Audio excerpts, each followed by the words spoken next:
Yo no sé si en algún momento ustedes se habrán preguntado por qué antiguamente era como tan relativamente fácil poder escuchar la voz de Dios y hoy cuesta mucho más trabajo. ¿Por qué nosotros encontramos en la Sagrada Escritura gente que dice la palabra de Dios, que escuchaba a Dios prácticamente con muchísima nitidez? Que Dios hablaba y que Dios se manifestaba de múltiples maneras. ¿Por qué hoy no? ¿Qué diferencia existe entre aquella época y hoy? A lo mejor uno podría pensar que no, que aquella gente era más buena que nosotros y aquella gente merecía escuchar la voz de Dios. Y resulta que no. Aquella gente era tan mala como nosotros, tenía los mismos pecados que nosotros, tenía las mismas inclinaciones y las mismas tentaciones que tenemos nosotros. Pero aquellas personas no tenían una cosa que nosotros tenemos hoy y que, sin lugar a dudas, teniendo mucho de bueno, se ha convertido para nosotros en un obstáculo para poder escuchar la voz de Dios. La tecnología. Y yo quiero que ustedes sopesen muy bien la reflexión de esta mañana, porque de ninguna manera voy a afirmar, porque tampoco lo creo, que la tecnología sea mala. Porque así como la tecnología nos ha traído muchas cosas buenas, ha facilitado el conocimiento del mundo, la globalización, la comunicación con gente que está en el otro extremo del planeta, la tecnología también ha hecho daño entre nosotros. Hoy es mucho más fácil comunicarse con personas que están en Australia que con gente que está en nuestra casa. Y creo que todos nosotros vivimos esa experiencia. Hoy es muy fácil saber en fracciones de segundos qué pasa en el otro lado del mundo, en la isla más remota del Pacífico, y es muy difícil saber qué es lo que está pasando con nuestros hijos. Miren cómo la tecnología ha venido reemplazando ciertas cosas que hoy hay personas que estando dentro de la misma casa no hablan de modo personal, sino que se mandan mensajes de WhatsApp. Y están ahí, en la misma casa, a lo mejor hasta en la misma habitación. Y entonces, con un mundo tan tecnológico, nosotros que vivimos en pro de la tecnología y que no apagamos el celular en ningún momento de las 24 horas del día, en que invertimos una gran cantidad de tiempo en nuestras redes sociales, a lo mejor para darnos a conocer o para estar actualizado segundo a segundo, minuto a minuto de lo que está pasando, nosotros hemos pedido la capacidad para lograr cultivar una cosa que se llama la interioridad. La interioridad. Nosotros somos hoy más de la exterioridad. Nosotros vivimos más hacia afuera que hacia adentro. A lo mejor usted es esa persona que en algún momento ha dicho, es que yo necesito dejar de pensar tanto en los demás y voy a empezar a pensar un poco en mí mismo. Esa frase también tiene de más y de menos, porque pensar en mí mismo puede significar que voy a ser egoísta y no voy a pensar en nadie. Pero puede significar algo bueno y es, oye, voy a adquirir sentido de interioridad, me voy a cultivar hacia adentro. Yo tengo que descubrir mi proceso de crecimiento interior como persona, como individuo, como miembro de una familia, como un ser trascendente. Pero mientras la comunicación mía con el mundo sea a través de la tecnología y se haya reducido a eso, va a ser muy difícil crear un espacio de interioridad, de vida interior. Esa vida interior se necesita. Hay gente que es capaz de sostener largas conversaciones por redes sociales, por WhatsApp, pero no es capaz de sostener una conversación persona a persona, cara a cara. Hay gente que ha esperado tiempo, meses, a lo mejor años para poderse conocer y trasnochan para sostener las conversaciones ampliamente y el día que se encuentran no son capaces, no saben qué decirse. Y es eso, que estamos reemplazando nuestra manera de comunicación. Ni siquiera la estamos complementando, que sería lo ideal. La estamos reemplazando. Estamos dejando nuestras relaciones reales de lado para empezar a tener relaciones virtuales. Ya la gente ni siquiera es capaz de orar delante del Santísimo, doblando rodillas. La gente publica sus oraciones en las redes sociales. ¿Se han dado cuenta de eso? La gente abre su red social y empieza escribiendo: buenos días, Señor, hoy te doy gracias. Dios no tiene red social.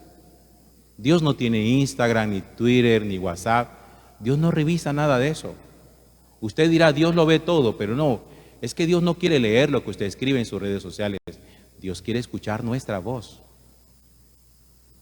Dios quiere que nuestra comunicación con Él sea de viva voz. Háblame. ¿Por qué si estás al lado mío? ¿Por qué tienes que escribirme por WhatsApp? Háblame. Yo extraño tu voz, yo quiero escuchar tu voz. Si nosotros no retomamos eso de crear, de aprender a construir una vida interior, vamos a padecer crisis de las cuales van a ser muy difíciles que podamos salir. Nosotros tenemos referenciado a Elías. Elías fue uno de los grandes profetas del Antiguo Testamento. Pero quieren que les diga algo, Elías no fue siempre el gran profeta Elías. Elías tuvo dos etapas en su vida. Una en que era un hombre en que hacía, oigan bien, las cosas de Dios, pensando que eran las cosas que Dios quería. Y una segunda etapa después de una crisis, en donde Elías ya entendió lo que significaba consultar a Dios y hacer la voluntad de Dios. Son dos cosas diferentes. Hacer cosas buenas, pensando que son las cosas de que Dios quiere, y consultar a Dios para finalmente descubrir que entendemos su voluntad y cumplimos su voluntad. Elías en un principio era un hombre que no consultaba, hacía cosas. Hay un texto en el Antiguo Testamento donde dice que una vez Elías se confrontó con los profetas de Baal, los profetas de la reina Jezabel. Y Elías llegó así, como esas personas que son como gallito de pelea, y le dijo a los profetas de Baal, que eran cientos: vamos a mirar cuál es el Dios aquí verdadero. Así como cuando uno dice, vamos a ver aquí quién es quién. Vamos a mirar cuál es el Dios verdadero. Vamos a ofrecer a nuestro Dios un holocausto. Aquel que responda primero, ese es el Dios verdadero. Entonces imaginen ustedes la película y el espectáculo. Entonces cogieron los profetas de Baal y pusieron ahí el novillo en el centro del altar y empezaron a danzar y a bailar y a gritar, y gritaban y se desgañitaban. Incluso dice la Sagrada Escritura que se hacían cortes en la piel para sacarse sangre, a ver si con la sangre lograban llamar la atención de sus dioses, y le pedían a sus dioses que escucharan sus súplicas y que enviara fuego, oído eso, que enviara fuego del cielo para que consumiera en holocausto el novillo puesto en medio del altar. Y Elías se sentó a mirarlos y a reírse. Y Elías llegó un momento en que les dijo a ellos: griten más, griten, a lo mejor los dioses de ustedes están durmiendo. Y se burlaba de ellos: griten y griten. Total que llegó la noche y no pasó nada. Y entonces dice Elías: abran paso que aquí vengo yo. Ahora ustedes sí van a saber quién es el Dios verdadero. Y entonces Elías dijo: pongan el novillo ahí en el centro del altar, échenle agua, mójenlo. Hicieron eso, y entonces Elías clamó y el novillo se consumió, se quemó en holocausto. Una cosa buena.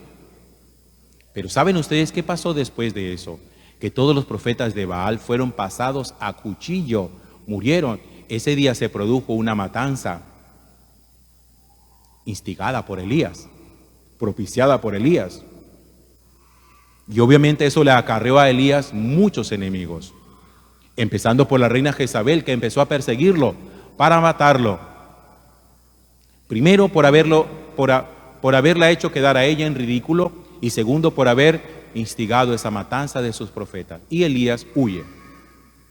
En esa huida, Elías llega al monte Horeb, al Sinaí. Y Elías está pasando por una enorme crisis existencial. Crisis. Elías está en una cueva reflexionando sobre lo que pasó, sobre lo que hizo, sobre la mortandad de los profetas de Baal, la persecución de la reina Jezabel. Y entonces viene el Señor, que ese es el texto de hoy de la primera lectura, dice que cuando Elías llegó al monte Horeb, se introdujo en la cueva y entonces pasó la noche y la palabra del Señor llegó a él y le dijo: sal y permanece de pie en el monte del Señor. Sal y permanece de pie. Entonces pasó el Señor y hubo un huracán tan violento que quebraba las rocas, pero en el huracán no estaba el Señor. Después del huracán un terremoto, pero en el terremoto no estaba el Señor. Después del terremoto fuego, pero en el fuego tampoco estaba el Señor. ¿Se acuerdan ustedes que era lo que los profetas de Baal pedían para que se consumiera el novillo de su holocausto a sus dioses? Que cayera fuego y que hubiera una gran manifestación cósmica.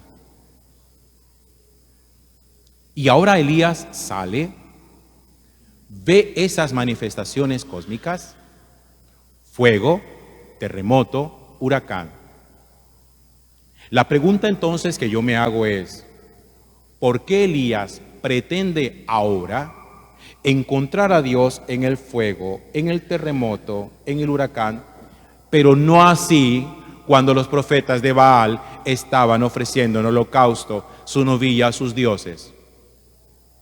¿Por qué allá no y ahora sí? Pues no, ni allá ni acá. La manifestación de Dios es distinta, sutil. Dice: después del fuego ocurrió el susurro de una brisa suave. Al oírlo, Elías cubrió su rostro con el manto, salió y se mantuvo en pie a la entrada de la cueva. En el susurro del viento, no en la tempestad ni en el fuego. Ahí hubo una especie como de clic interior en Elías. Después del acontecimiento de la cueva, el Elías que bajó del monte Horeb ya no era igual al Elías que se había enfrentado a los profetas de Baal. Ahora sí bajaba realmente de allí un hombre de Dios.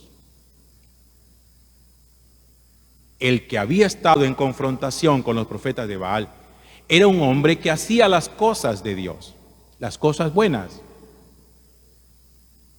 pero no era un profeta de Dios. Por eso también es bueno cuando uno entiende que el hecho de hacer cosas buenas no lo hace a uno un profeta de Dios. Porque mucha gente considera que sí. Mucha gente dice: no, pero eso, ¿para qué rezar tanto? Basta hacer el bien.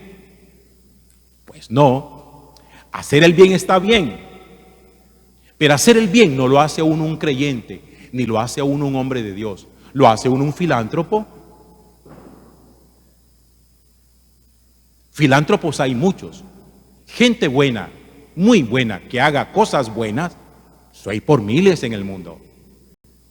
Pero no todos los filántropos son hombres de Dios.